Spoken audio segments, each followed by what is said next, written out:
Maestro Pedini, buongiorno. Ci parli del suo, diciamo, inizio con la musica, del suo percorso musicale. È stato un inizio del tutto casuale, nel senso che avevo 13 anni, al mare avevo un amico che aveva una chitarra e suonava le canzoni dell'epoca. Da lì mi appassionai alla chitarra e contestualmente ai Beatles che erano degli idoli per me, lo erano e lo sono.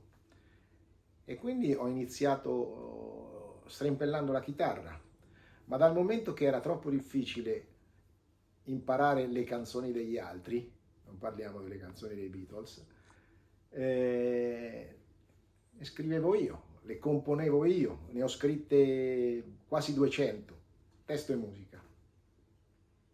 Da lì a 16 anni avrei voluto, dal momento che avevo messo su un piccolo complesso con degli amici, avrei voluto la chitarra elettrica.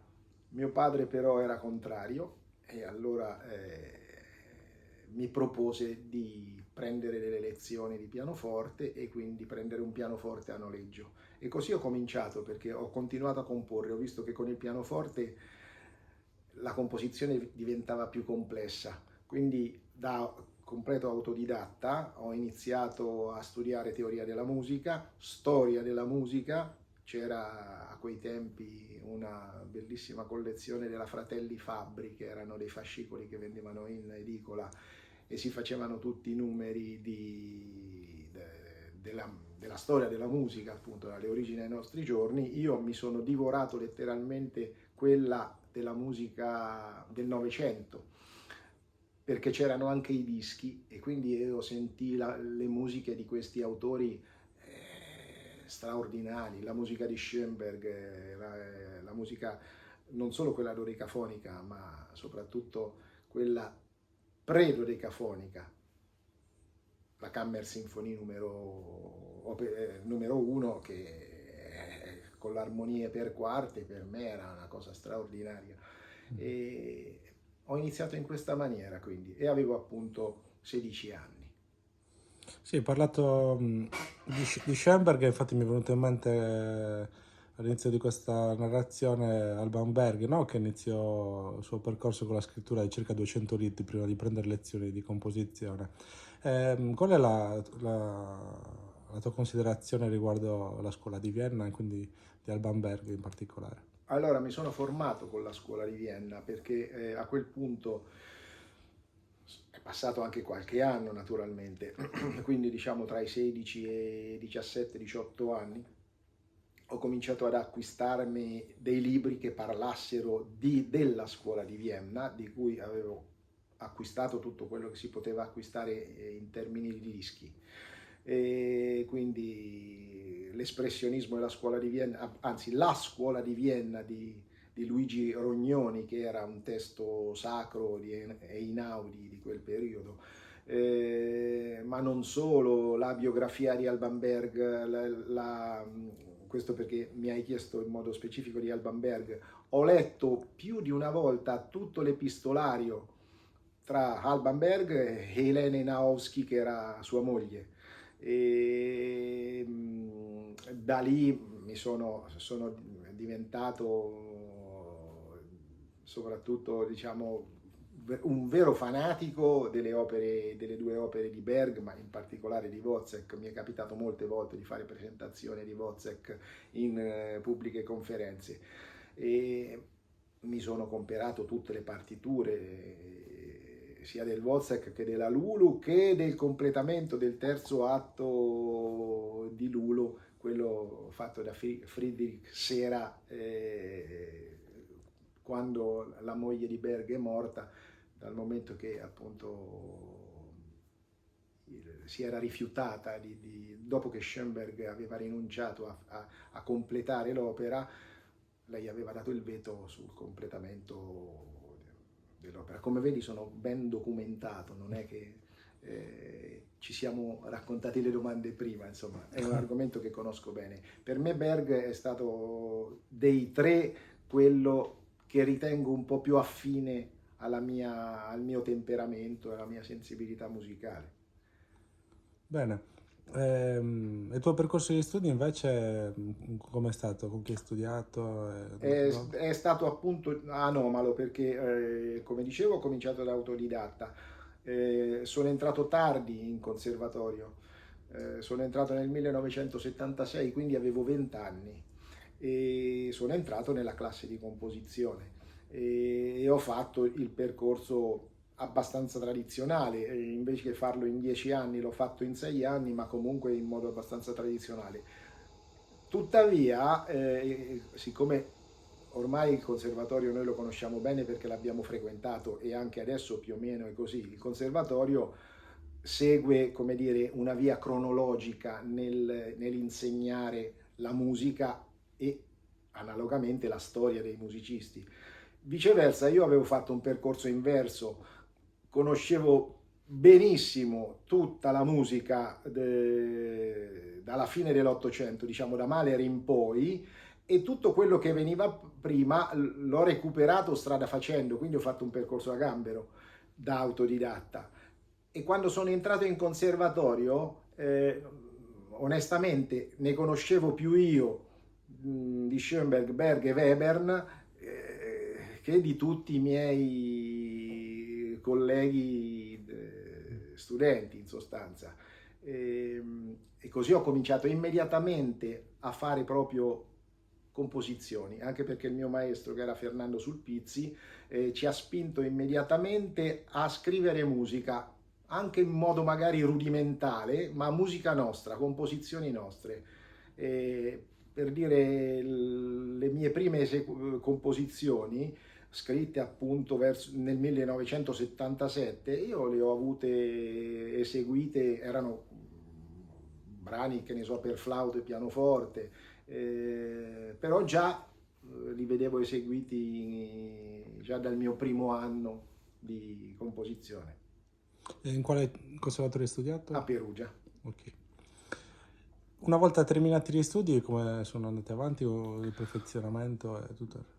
Dunque, nel corso degli studi, diciamo dopo 3 anni, diciamo al terzo anno di composizioni, sono stato invitato, spinto dal mio maestro ad andare a frequentare l'Accademia Chigiana a Siena, e dove ho fatto 1 anno con Franco Donatoni.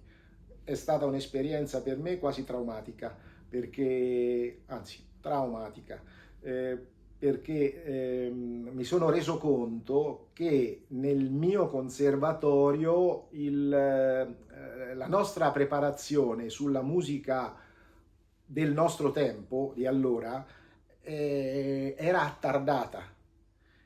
Quindi, per dire, Donatoni era nel suo periodo di strutturalismo integrale. Io non avevo la più pallida idea di che fosse lo strutturalismo, e quindi ancora componevo con le serie come si faceva negli anni 50, e questo mi procurò un trauma e uno shock.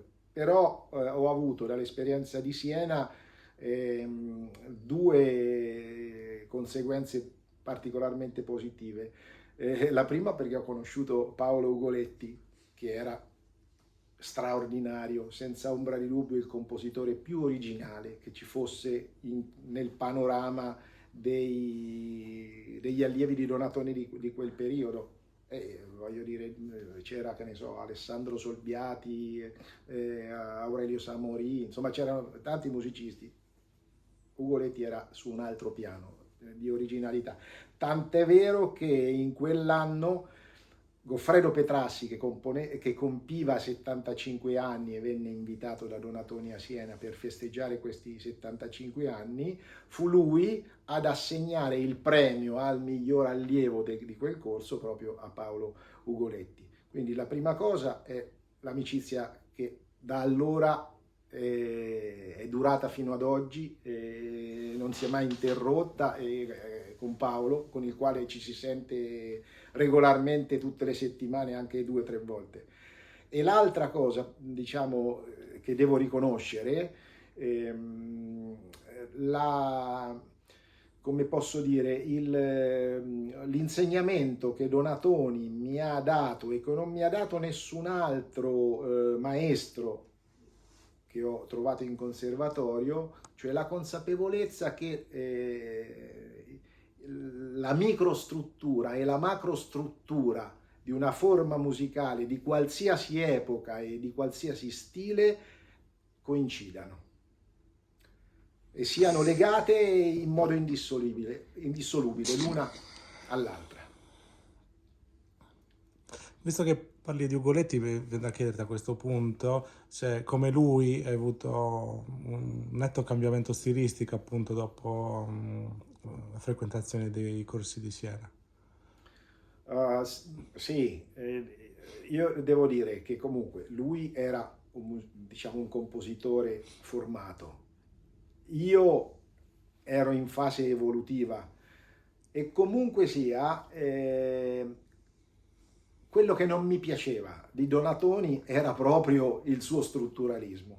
Non mi sentivo e non mi sento portato a quel pensiero, quindi l'idea di una musica più libera e anche molto più lontana da quella ce l'avevo fin dall'inizio, come ce l'aveva anche Paolo Ugoletti. E io ci ho messo qualche anno, come dire, per arrivare a produrre dei brani che tuttora posso ritenere diciamo positivi nell'arco della mia produzione, ma ho anche fatto tanta robaccia che ho buttato via, insomma.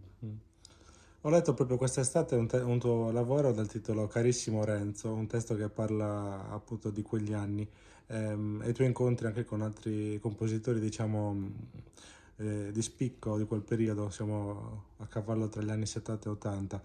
Ci vuoi raccontare, oltre a Donatori, qualche tuo episodio con altri compositori importanti di quel periodo? Beh, quell'epoca era molto diversa da adesso. Un'altra cosa che, che era merito di Donatoni, il fatto di organizzare degli incontri, non solo dei concerti, ma anche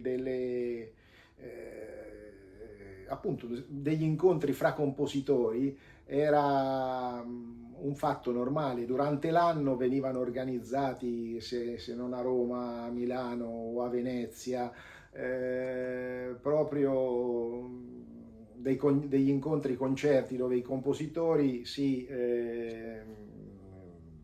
vedevano, parlavano della propria musica e che vedevano poi eseguita. Venivano molto più eseguita di oggi e soprattutto in gruppo, mentre oggi capita di ascoltare musica contemporanea, ma molto spesso all'interno di concerti tradizionali, dove c'è magari Beethoven, c'è Brahms e poi c'è un brano di musica contemporanea. Quindi in questi incontri ci è capitato di vedere, di trovare e di interloquire con Bussotti, se non con Luigi Nono, se non con Aldo Clementi. Personalmente ho avuto un'esperienza abbastanza che per me la conservo nel mio ricordo in modo geloso. È proprio quell'anno in cui c'era a Siena Goffredo Petrassi, siccome lui alloggiava a una quindicina di chilometri da Siena e era senza mezzi, io invece andavo a Siena con la macchina perché da Perugia era comodo, poi mi fermavo per 5 giorni e l'ho accompagnato in macchina e beh, insomma abbiamo parlato, lui mi ha parlato di diverse cose e per me è un ricordo indelebile questo qui. Altri rapporti ho avuto, mi è capitato di frequentare Ennio Morricone, per motivi che adesso non sto qui a ricordare perché sarebbe troppo lungo. Comunque era un personaggio curioso e anche un carattere difficile. Oppure altri compositori particolari nel campo della musica sacra. Ho avuto modo di avere dei rapporti professionali non come compositore ma come organizzatore musicale con Domenico Bartolucci. Oppure ecco, ho conosciuto bene Leo Brauer, il compositore e chitarrista cubano. Ecco, insomma, ecco, potrei anche citare un genere diverso. Io quando ero ragazzino, a 16 anni, ero un ammiratore del complesso del Banco del Mutuo Soccorso. E poi, diciamo, per motivi particolari, strani, sono diventato amico sia del leader del Banco del Mutuo Soccorso, che è Vittorio Nocenzi, ma quello molto più famoso, noto anche dal punto di vista dell'estetica, Francesco Di Giacomo, cioè la voce storica del Banco del Mutuo Soccorso, che era ben piazzato. Ed era sardo come me di origine. Ah. Sì, sì, di Siniscola se non sbaglio. Ma comunque sia una voce inconfondibile. Ecco. Straordinari, sì, il Banco e gli Aria.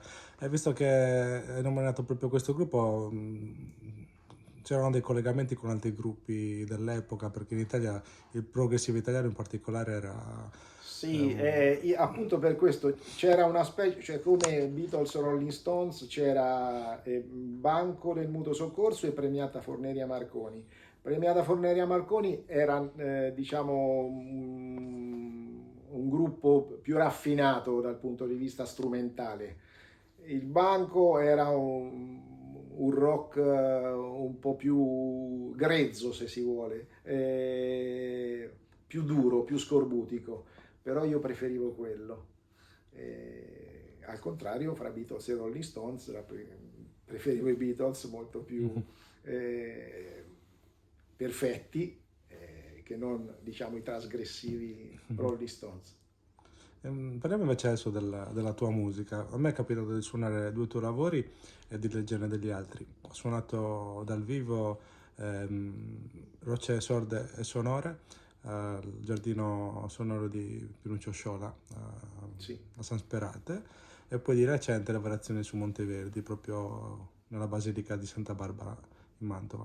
E mi è capitato di leggere un tuo lavoro che mi ha sempre colpito, che mi ha fatto conoscere appunto Paolo Goletti, che sono i tuoi Preludi e Fuga.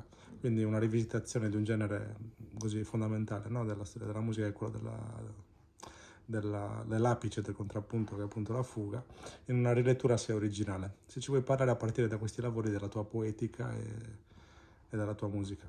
Sì, il brano dedicato a Sciola era come dire, un brano difficile da ideare, perché Sciola faceva delle sculture su pietra facendo suonare le pietre. Io in quel brano cercai di inventarmi una ricostruzione al pianoforte di una pietra che suona così come suonano le pietre di Sciola. Dico così come suonano perché lui non c'è più, però i suoi lavori ancora esistono. Invece i brani di Monteverdi, quelle erano delle variazioni su Monteverdi, quindi ho operato secondo il procedimento che normalmente si fa della variazione, che è appunto un variare, senza andare adesso a spiegare tecnicamente. I brani invece, i 12 preludi e le 12 fughe, sono 2 collezioni indipendenti, non è che sono preludi e fughe come classici 24 preludi e furie di Bach. Sono indipendenti. Ho scritto prima i preludi e poi ho deciso di fare queste 12 fughe.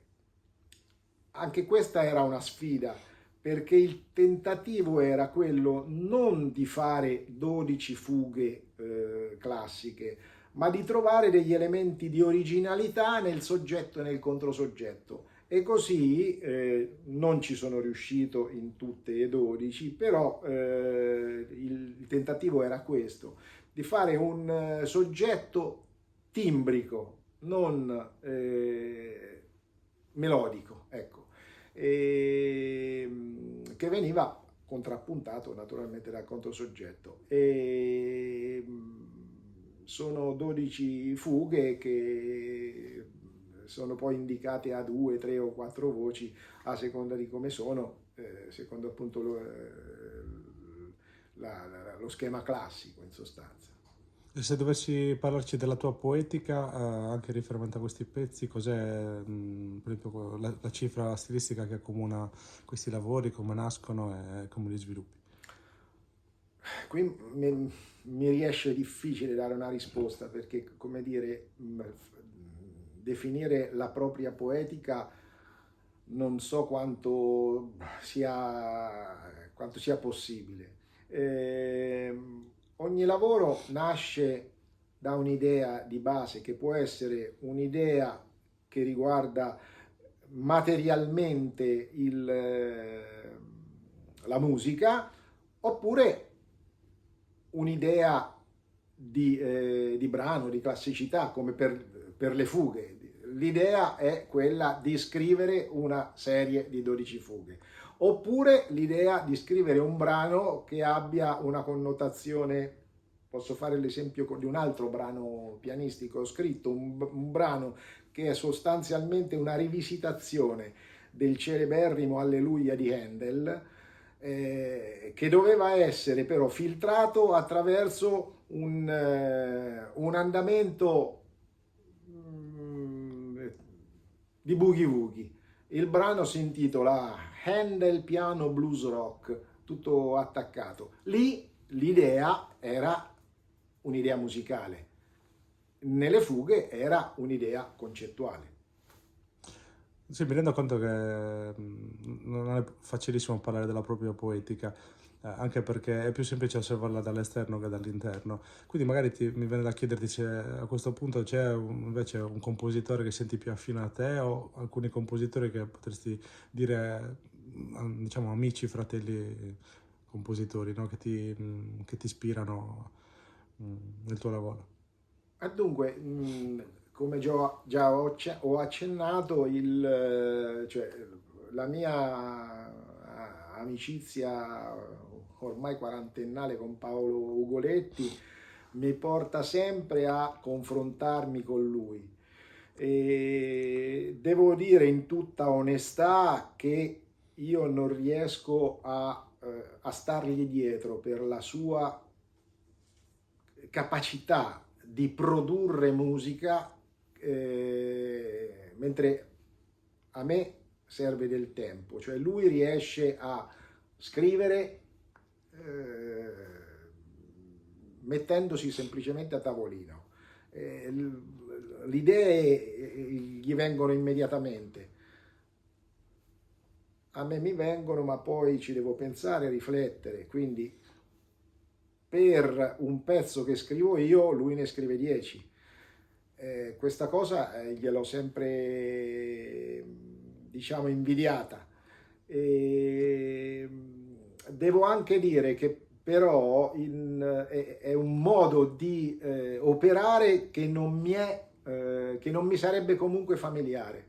Non riuscirei a scrivere 17 quartetti come ne ha scritti lui, almeno fino adesso, ma probabilmente arriverà a 30, 40.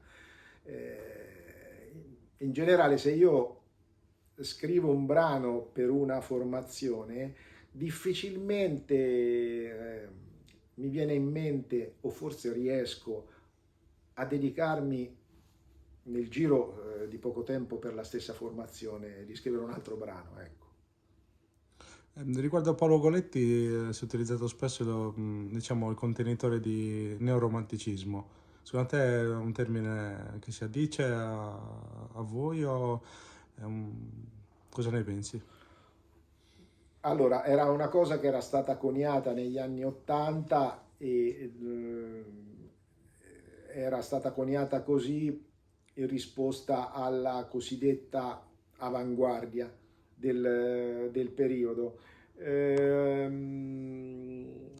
Venimmo in qualche maniera messi in questo gruppo dei neoromantici, anche io e Paolo.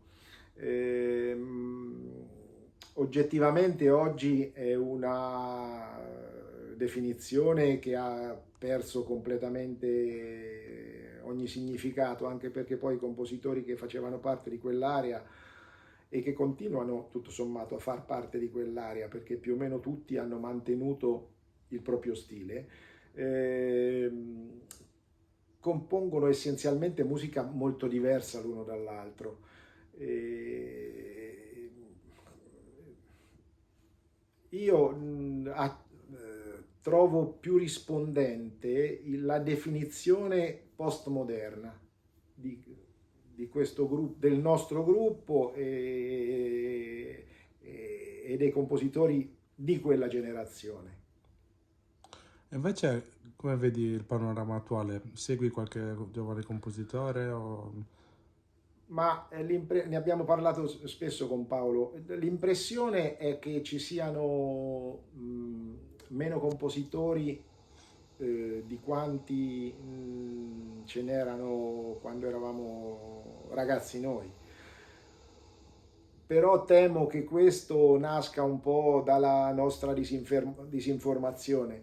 Eh, Vero è che non ci sono, come dicevo prima, più delle organizzazioni che mettano insieme più compositori e che favoriscano l'interscambio di idee, di musica, di concerti. E quindi forse anche un po' per questo che magari dipende anche dal fatto che con l'avvento di YouTube oggi noi possiamo ascoltare